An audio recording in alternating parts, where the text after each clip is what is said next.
नमस्कार कर्नल साहब, बहुत बहुत स्वागत है आपका। नमस्कार अंजू जी, बहुत बहुत धन्यवाद। आपने मौका दिया अपने इस चैनल पर आने का। बहुत बहुत धन्यवाद। कर्नल साहब, आईपीएल मैच जो चल रहे थे, धर्मशाला वाले मैच को कल रोक दिया गया था और अब तो खबर ये आ रही है कि जी आईपीएल मैचेस को एक तरह से रद्द ही कर दिया गया। आईपीएल के मैच अब नहीं होंगे, तो इसका मतलब ये है कि चीजें अब बहुत ज्यादा गंभीरता की तरफ बढ़ रही हैं या एस्केलेट हो रही हैं। एस्केलेशन तो खैर देखिए स्थिति में हुआ है, इसमें कोई शक की बात नहीं है। और ये कहां तक जा सकता है इसके ऊपर किसी का हाथ भी नहीं है। इस समय हमारा जिस एडवर्सरी से मुकाबला हो रहा है उसके बारे में कुछ नहीं कहा जा सकता। बड़ा ही अनप्रेडिक्टेबल दुश्मन है। तो इसलिए अगर सरकार ने या बीसीसीआई ने फैसला किया है कि इसको कैंसिल कर दिया जाए, तो मेरे ख्याल से ठीक ही फैसला किया गया होगा। सर, और दूसरी तरफ रक्षा मंत्री के साथ सीडीएस और तीनों सेनाओं के अध्यक्षों की बैठक भी चल रही। कॉम्बैट यूनिफॉर्म में नजर आ रहे हैं वो लोग। तो कल जी जिस तरह से पाकिस्तान ने फिर से हिमाकत की है, आपको लगता है जी कि हालात से निपटने के लिए या क्या कुछ हुआ, इसके बारे में जानकारी दी जा रही होगी, ब्रीफिंग दी जा रही होगी रक्षा मंत्री को? जी जी। अंजू जी, जैसे आपने नोट किया होगा कि जब से हमने ऑपरेशन सिंदूर लॉन्च किया है 7 तारीख की रात को, या 7 तारीख की सुबह बोलूंगा, अर्ली मॉर्निंग 7 तारीख को, हमने चुन के टेररिस्ट के हाइडआउट्स को, उनके लॉन्चिंग पैड्स को और उनकी रिहाइश को, उनको पिन पॉइंट करके अटैक किया था। 9 ऐसे पॉइंट्स हमने सेलेक्ट किए थे जिसको कि टारगेट मान के हमने उसको ध्वस्त किया था। हमने ये बात अपनी प्रेस ब्रीफिंग में वाजे भी कर दी थी कि हम गए हैं केवल टेररिस्ट के पीछे। और हमें कहीं मन में ये बात थी कि पाकिस्तान जो है वो ऐसा शत्रु है, वो रिटेलिएट जरूर करेगा। किस प्रकार से करेगा उसका हमें इल्म नहीं था। रात को हमने देखा कि पाकिस्तान ने अपने ड्रोन्स जो हैं वो भेजने शुरू किए इस तरफ। और हमारी जो एयर डिफेंस सुरक्षा प्रणाली थी उसने भली भांति उसका सामना किया और किसी भी ड्रोन को या किसी भी प्रोजेक्टाइल को भारत की सरहद पार करने से रोक दिया और उसको सक्सेसफुली।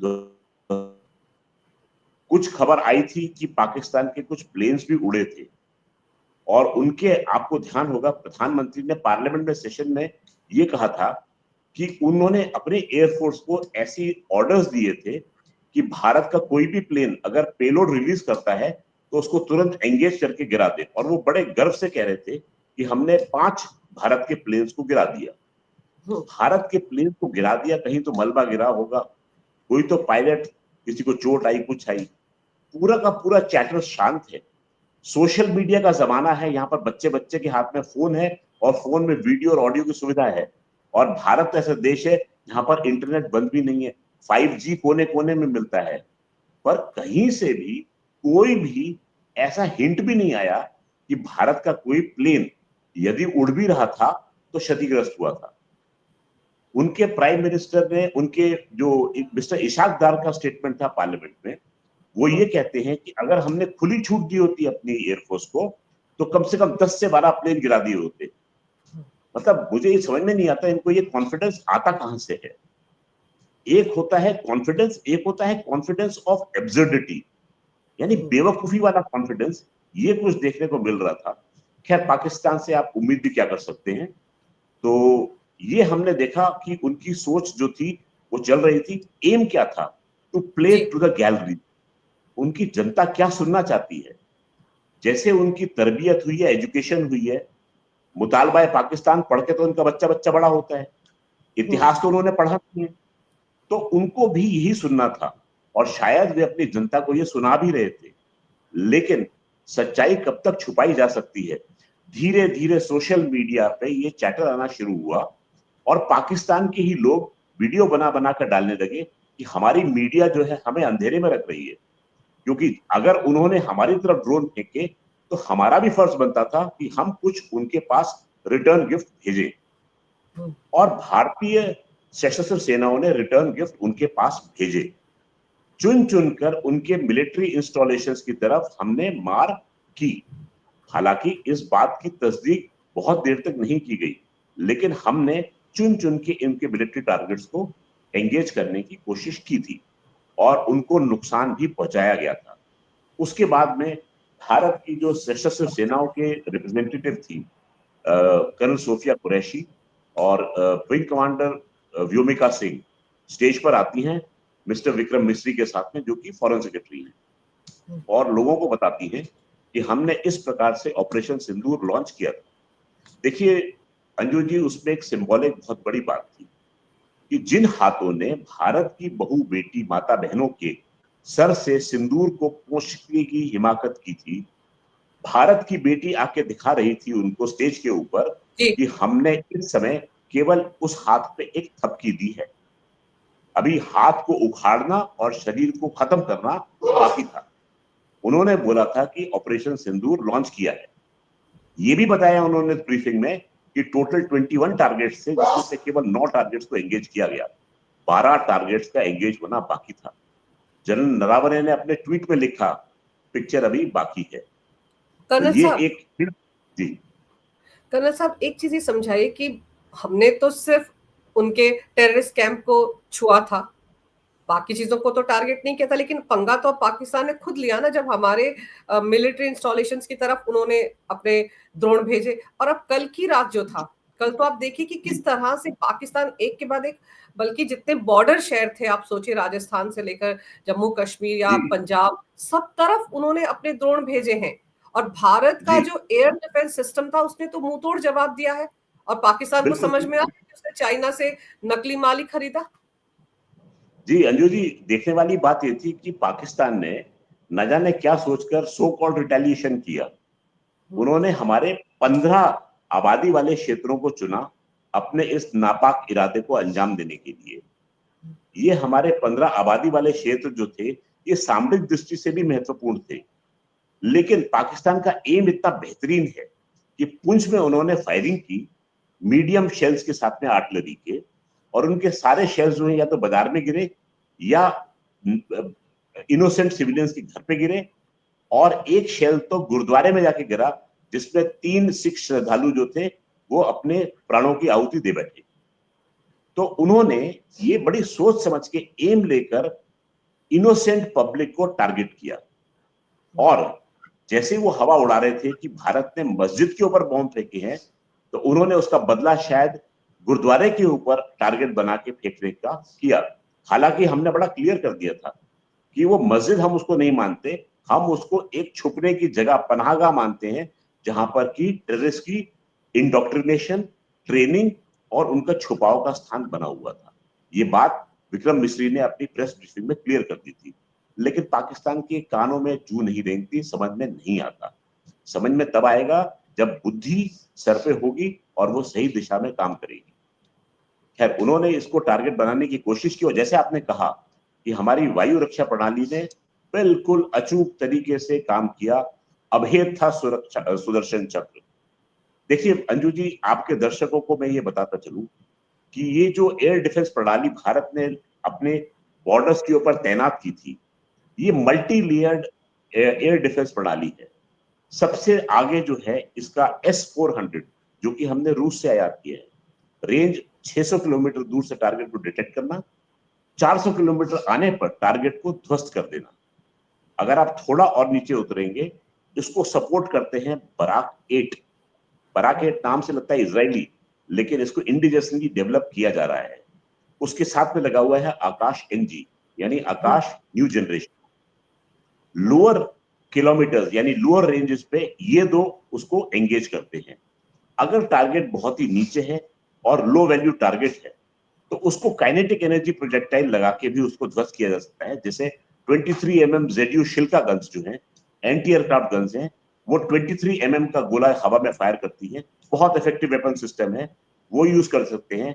या बहुत पुराना वर्ल्ड वॉर 2 के जमाने का 40 mm L-70 गन, आप ये देखिए भारत आज भी उस विंटेज की गन को यूज कर रहा है। हाँ, उसके साथ में हमने एक रडार प्रणाली लगाई है जो इंडिजिनसली डेवलप्ड है।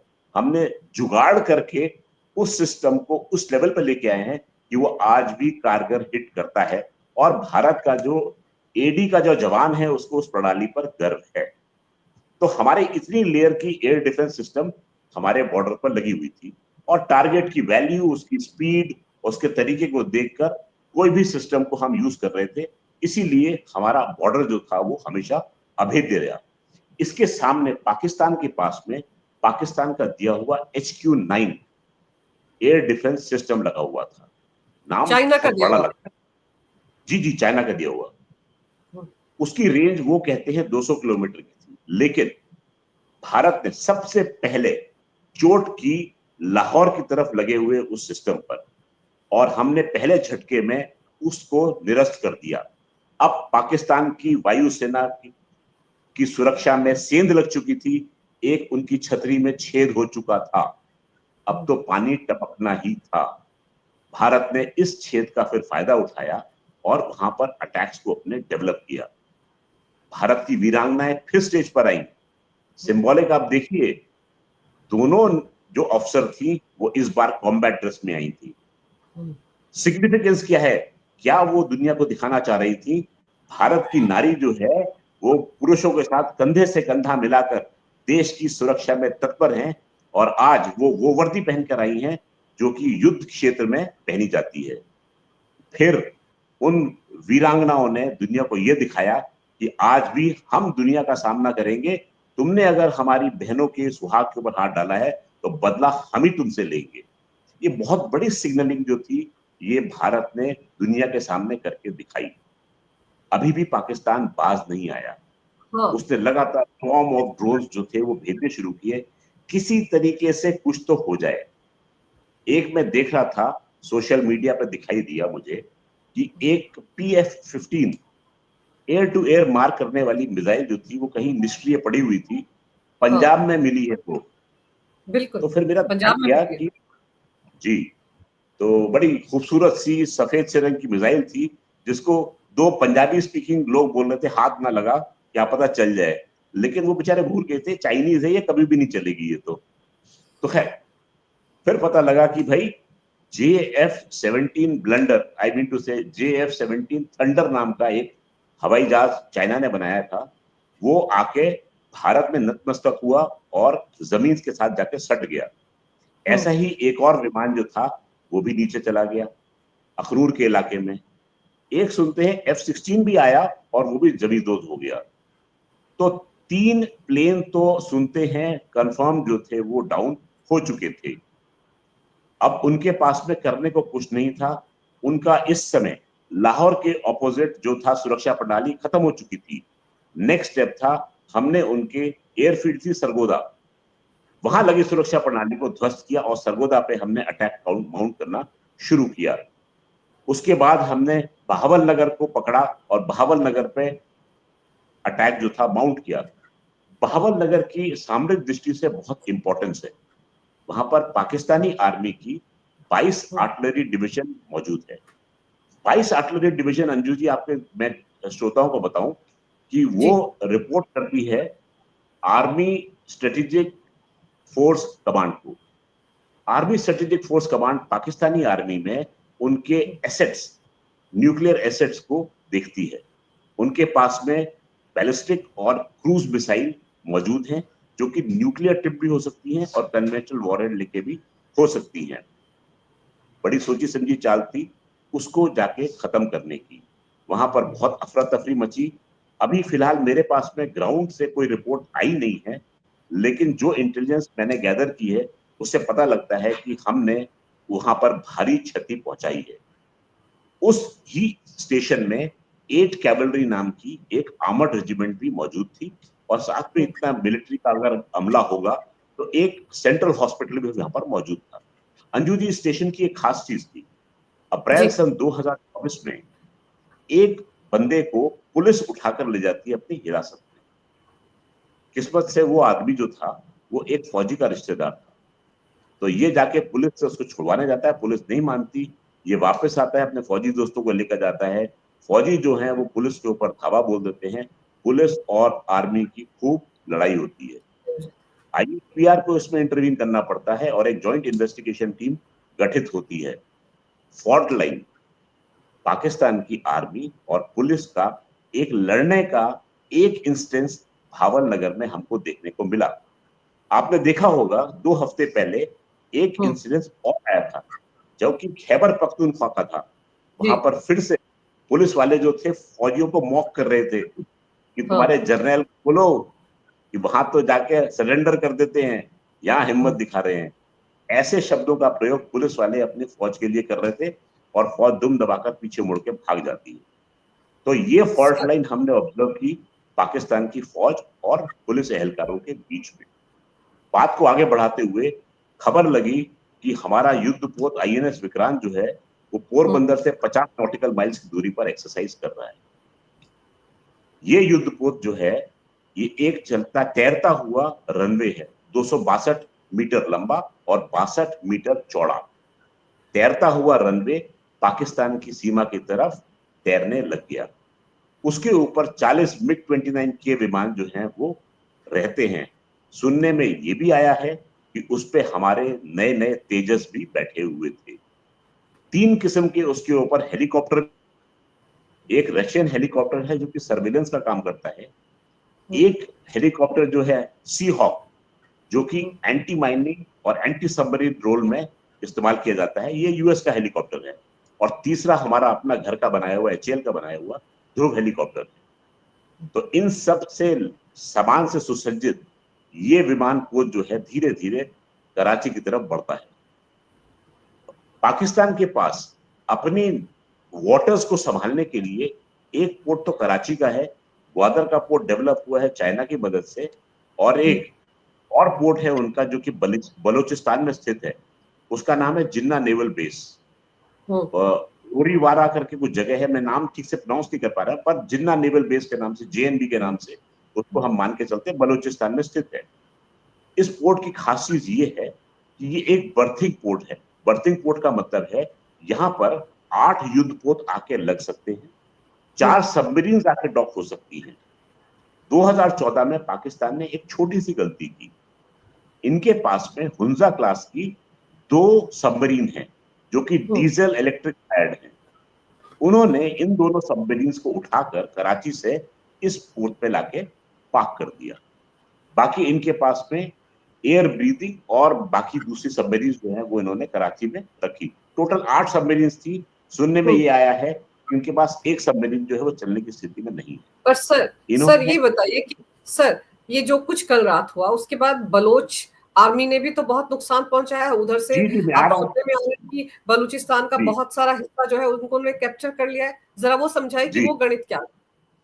जी देखिए ऐसा है कि अभी मैं बलूचिस्तान में ही था, क्योंकि जिस जिन्ना नेवल बेस की बात कर रहा हूँ वो बलूचिस्तान में स्थित है। खबर ये आई, फिर क्वेटा के ऊपर जो है वो बम्बार्डमेंट शुरू होता है। क्वेटा जो की राजधानी, लेकिन ये बम्बार्डमेंट किसकी तरफ से हुआ ये विदित नहीं है, क्योंकि बलोच ने क्लेम किया कि उन्होंने 14 चौकियों पर हमला करके उन पर कब्जा कर लिया है। और पहले उन्होंने बोला उन्होंने 1/3 बलूचिस्तान पर अपना आधिपत्य जमा लिया है। और कल की खबर ये है कि उन्होंने पूरे बलूचिस्तान पे अपना कब्जा जमा लिया है और उन्होंने बलूचिस्तान को एक इंडिपेंडेंट स्टेट घोषित कर दिया है। उन्होंने इसकी प्रेस विज्ञप्ति भी जारी कर दी जो उनकी स्टैंडर्ड लेटर हेड के ऊपर आती है। मैं हंस रहा था कि बलूचिस्तान जब पूरा देश बन के आएगा तो उसकी हिस्ट्री बड़ी वेल डॉक्यूमेंटेड होगी। आपने अंजू जी देखा होगा पास्ट में अगर एक भी वो अटैक करते हैं उसको प्रॉपर डॉक्यूमेंट करते हैं, कहां अटैक हुआ, कितने लोग थे उसमें, कौन कौन थे और क्या उन्होंने क्षति पहुंचाई। तो एक तरीके से वॉर डायरी जो है वो बलोच बड़े प्यारी मेंटेन कर रहे थे, and I am really impressed not only by their work but by their documentation part of it. Sir ji Anju ji. PoK में भी मुजफ्फराबाद में बहुत मतलब हैवी शेलिंग या कहा जा सकता है हमला भारत की तरफ से किया गया। सुना जी है कि जो बंकर थे पाक आर्मी के वो भी तहस नहस हो गए और चौकियां छोड़कर भाग गए पाकिस्तान आर्मी के लोग। तो क्या आपको लगता है कि ये जो युद्ध चल रहा है इस पे पीओके भी हमारी तरफ आ सकता है? अब हालात वैसे बनते दिख रहे हैं आपको? जी अंजू जी, इस पूरे एंगेजमेंट में मैंने एक चीज नोट की। आज सुबह तड़के बहुत तगड़ी शेलिंग जो है वो चल रही थी, खास तौर से उस इलाके में जो कि पाकिस्तान ऑक्यूपाइड जम्मू कश्मीर के सामने भारत का है। तो 2 तरीके की फायरिंग होती है ऐसे में। एक होता है स्पेकुलेटिव फायर। अगर मुझे लगा कि मुझे कोई दुश्मन अप्रोच कर रहा है तो मैं पहले ही फायरिंग शुरू कर दूं, जिससे कि दुश्मन जो है अपने एडवांस को वहां पर हॉल्ट कर दे। दूसरा, मैं अगर जा रहा हूं अटैक करने के लिए तो मैं टारगेट को पहले क्लियर करूंगा, खूब सारा फायर उसके ऊपर लेकर आऊंगा, जिससे कि टारगेट जो है वो क्लियर हो जाए और फिर मैं मार्च करके उसको क्रॉस कर सकता हूँ। ये दो तरीके का फायर जो है वो मेरी निगाह में हो सकता है वहां पर हो। जो आवाज आ रही थी वो बर्स्ट के फायर के बाद आ रही थी और बड़े ही मैथमेटिकल प्रोपोर्शन से वो फायर हो रहा था। तो मैंने ये सोचा कि पाकिस्तान का सोल्जर जो है वो सर नीचे करके छुपा है और हाथ ऊपर करके ट्रिगर दबा के गट गट गट गट गट गट गट गट फायर कर रहा है, जिससे कि भारत की सेना है जो आगे ना बढ़े, ऐसा मुझे प्रतीत हुआ है। फायरिंग जो है पूरे एलसी पर चलती गई। हमने उनके ऑपोजिट जितनी भी लोकेशंस थी सबको टारगेट बनाया और एक तरीके से आज शायद ख्वाजा आसिफ जो है वो परेशान हो रहे होंगे, क्योंकि उन्होंने एक स्टेटमेंट दिया था कि मोदी जो है वो नेतन्याहू की एक नकल है, मोदी जो है वो नेतन्याहू के जैसा हरकत करता है। आज एक तरीके से जो पट्टी जो बनी हुई थी पाकिस्तान ऑक्यूपाइड जम्मू कश्मीर की, उसको कहीं गाजा पट्टी बनाने का एम तो नहीं बन गया था, क्योंकि जब उन्होंने नेतन्याहू से मोदी की तुलना कर दी तो मोदी भी तो नेतन्याहू वाले काम ही करेगा।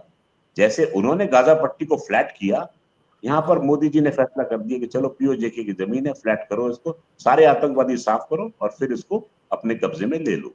कुछ भी पॉसिबल है, लेकिन फॉग ऑफ वॉर है जी। सर, पाकिस्तान ने तो अभी से भीख मांगनी शुरू कर दी है, कटोरा लेकर घूम रहा है कि मदद करो मदद करो।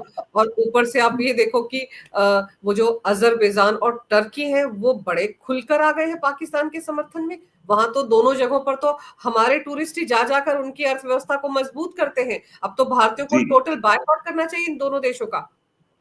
अंजू जी, मैंने सोशल मीडिया पे कैंपेन भी देखी है टर्किश एयरलाइन और टर्की के टूरिज्म को बॉयकॉट करने के लिए, और ये बहुत अच्छा स्टेप है ये, क्योंकि ऐसी कंट्री जो कि हमारे खिलाफ खड़ी हुई है, हम उसकी इकोनॉमी में क्यों सपोर्ट दें। अजरबैजान जब बना था तो अजरबैजान को रिकॉग्निशन देने वाला पहला देश पाकिस्तान ही था। तो अजरबैजान जो है वो बर्डन ऑफ हिस्ट्री की वजह से पाकिस्तान को हमेशा सपोर्ट करता रहेगा, इसमें बुरा मानने की बात नहीं है। टर्की जो है वो पुरानी ऑटोमन कैलिफेट की धुन में चल रहा है, वो चाहता है कि मैं वापस उसी ग्लोरी पर चले जाऊं जो कि ऑटोमन एम्पायर के टाइम पे होती थी। तो वो अपने आप को शहंशाह बनाने की कोशिश में पाकिस्तान की मदद करने के चक्कर में रहेगा। हालांकि कहते हैं कि किसी की आंख में सुअर का बाल होता है। तुर्की शायद वही देश है जिसको ऑपरेशन दोस्त के नाम से भारत ने एक सहायता पहुंचाई थी जब इनके यहाँ बिल्कुल। बहुत भारी भूकंप आया था। भारत सबसे पहला देश था। आज टर्की जो है इन सबको भूल चुका है और उस देश की मदद कर रहा है जिसने बाढ़ में आए हुए सप्लाई वाले पैकेट्स को वापस से तुर्की को भेज दिया था। आपको ध्यान होगा, बड़ी हम्म। छीछा नजर हुई थी पाकिस्तान की वर्ल्ड स्टेज पर कि तुमको जो हमने बाढ़ आई थी सिंध में उसके लिए जो पैकेट्स दिए थे तुमने वही उठा के तुर्की को भेज दिए। यानी पैकेट जो थे अपने देश में इस्तेमाल नहीं किए, उठा के तुर्की को भेज दिए। तो ऐसे देश लेकिन की सर मदद अगर जी लेकिन सर ये बताइए कि इमरान खान के समर्थक कल सड़कों पर उतर आए थे। रात को सुना था कि जी जिस जेल में उनको रखा गया जी वहां पहुंच गए थे। तो जी पाकिस्तान में पहले से ही सेना के खिलाफ माहौल बना हुआ है, सेना दो फाड़ हो चुकी है, बगावत हो चुकी है, इतने सारे लोग इस्तीफा देकर बैठ गए हैं। तो आपको लगता है कि गृह युद्ध की तरफ पाकिस्तान बढ़ गया है? गृह युद्ध जो है उसकी स्थिति बहुत पहले से बनती आ रही थी। उसकी शुरुआत जो थी वो मैंने करीब एक साल पहले मई के महीने में देखी थी, जब पाकिस्तान तहरीक इंसाफ के वर्कर्स जो थे वो लाहौर कोर कमांडर के घर में घुस के उसका कोरोमा भी चोरी करके ले गए थे। उसकी हम्म। पतलून को उन्होंने टांग दिया था ऊपर हैंगर से। आपको ये भी ध्यान होगा उन्होंने करनैल शेर खान की समाधि जो थी वो भी डिस्ट्रॉय की थी। निशाने हैदर मिला थे उनके ऑफिसर को, जिसका हम्म। साइटेशन हमारे ब्रिगेडियर बाजवा ने लिख के भेजा था। मतलब ये ऐसे लोग हैं इनको यही नहीं पता कि इनके नेशनल हीरो कौन है और बाकी पाकिस्तानी चोर फौज कौन सी है। इतनी हम्म। समझ भी इनमें नहीं है। जब उन्माद होता है तो ये ऐसी गिरी हरकत करते हैं। इसका सेम आपने देखा होगा, सेम चीज होते हुए बांग्लादेश में, हूबहू सेम चीज। जी। जो पावर सेंटर है उसके घर में जाना, उसके घर को रैंसैक करना, हम्म। छोटी ओछी हरकत करना, चोरी चकारी करना और अपने आप को गिरा हुआ दिखाना और दुनिया के सामने बड़ा प्राउडली उसको पोर्ट्रे करना। मुझे ऐसा लगता है कि ये दोनों एक दूसरे की कार्बन कॉपी है, विचारधारा चूंकि एक है। सर, जी लेकिन क्या इमरान खान आपको लग रहा है कि बाहर आ जाएगा? और फिर खबरें कल ये भी आ रही थी कि मुनीर जो है उनको पद से हटा दिया गया है, कोई शहजाद है उनको आर्मी चीफ बना दिया गया है, बिलावल भुट्टो भाग गया है, खबरें शहबाज भी भाग गया है, इस तरह की खबरें भी आ रही थी। वो क्या था? क्या सच में मुनीर को बलि का अंजू बकरा जी, बनाया जा सकता है? एक बहुत बढ़िया मीम जो है इस समय सर्कुलेट हो रहा है, और इमरान खान जो है वो थैंक्स बोल रहे हैं मोदी जी को कि भाई जिसने मेरा बैंड बजाया, अच्छा हुआ तुमने उसका बैंड बजा दिया। देखिए, मैं समय की नजाकत को समझते हुए और आपके चैनल को समझते हुए पार्लियामेंट्री शब्दों का प्रयोग नहीं करूंगा, गैर पार्लियामेंट्री शब्दों का ही प्रयोग कर पाऊंगा। पर यह है, मतलब जो है आपके श्रोता सब समझ गए होंगे मैं क्या कहना चाहता हूँ। जी अंजलि। सर, लेकिन अब आपको जो हालात हैं वो क्या लगता है? मतलब अब तो आप देखिए कि अमेरिका के वाइस प्रेसिडेंट ने भी कह दिया कि तो इंटरनल मामला है, हम क्या कर सकते हैं। लेकिन पाकिस्तान, सुना है कि रात को पाकिस्तान के प्रधानमंत्री को फोन भी आया था, अमेरिका के विदेश मंत्री का झाड़ लगाई थी कि ये सब क्या कर रहे हो। आपको लगता है कि कहीं पर इस मामले को रोकने की कोशिश हो सकती है अमेरिका की तरफ से या दूसरे देशों की तरफ से? हालांकि हमारे विदेश मंत्री ने तो कल रात ही 10 देशों के विदेश मंत्रियों से बात भी की थी। अंजू जी, अगर आप जेडी वैंस का स्टेटमेंट सुने और पढ़ें, हम्म, हम्म, डिप्लोमेसी में words play a very important role. Hmm, उन्होंने क्या बोला? I hope this will not spiral into a nuclear war. When a powerful person of a powerful nation says, I hope this will not happen, हम्म, जैसे घर में माता पिता बच्चे को बोलते हैं, उम्मीद करता हूं कि तुम अपना टाइम टीवी देखने में नहीं लगाओगे। बच्चे को एक तरीके से आदेश मिलता है कि टीवी मत देखना। हम्म, सिग्नल कहां जा रहा है? पाकिस्तान के लिए, क्योंकि उसको पता है भारत तो नो फॉर फ्यूज की पॉलिसी लेकर चल रहा है, लेकिन पाकिस्तान की पॉलिसी क्या है? ये सबको विदित होना चाहिए कि पाकिस्तान की पॉलिसी ऐसी नहीं है जो कि भारत की पॉलिसी है। वो फुल स्ट्रेटेजिक डिटरेंस की बात करता है, यानी किसी भी स्टेज पर पाकिस्तान अपने न्यूक्लियर आर्सेनल का प्रयोग कर सकता है। जेडी वैंस ने बड़े ही प्यारे शब्दों में एक वार्निंग पाकिस्तान को दे दी है। समझदार को इशारा काफी होता है, वरना भारत ने अभी तो केवल हाथ पे पैट लगाया है, भुजा उखाड़नी बाकी है। जी। आपको क्या लग रहा है आज की रात भी कुछ ऐसी रहने वाली है जैसे कल रात थी? या पाकिस्तान को थोड़ी अकल आएगी, या इन घंटों में कुछ हो सकता है कि पाकिस्तान को थोड़ा समझाया जाए कि भाई शांत रहे? देखिए, इस समय भारत सरकार ने प्रिकॉशनरी मेजर लेने शुरू किए हैं, क्योंकि इस एडवर्सरी के बारे में कुछ नहीं कहा जा सकता। When the rat is pushed against the wall, he can bite the cat. Pakistan इस समय दीवार से लग चुका है और वो कुछ भी कर सकता है। इसलिए हर परिस्थिति से निपटने के लिए आपने देखा होगा, 0.5 फ्रंट भी एक्टिवेट हो सकता है। इसलिए सरकार ने ये हिदायत दी है कि थोड़ी भीड़ भाव वाली जगह जो है उससे गुरेज किया जाए।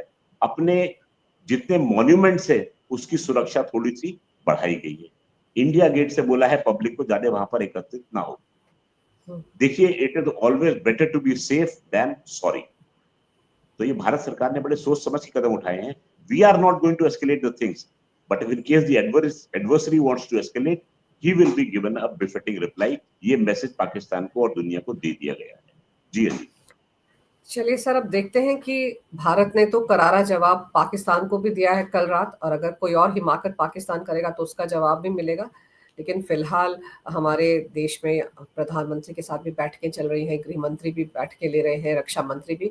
देखते हैं हालात किस तरफ आगे बढ़ते हैं। सर, आपने समय निकाला, बहुत ही महत्वपूर्ण जानकारी मेरे दर्शकों को दी। आपका बहुत बहुत धन्यवाद। नमस्कार।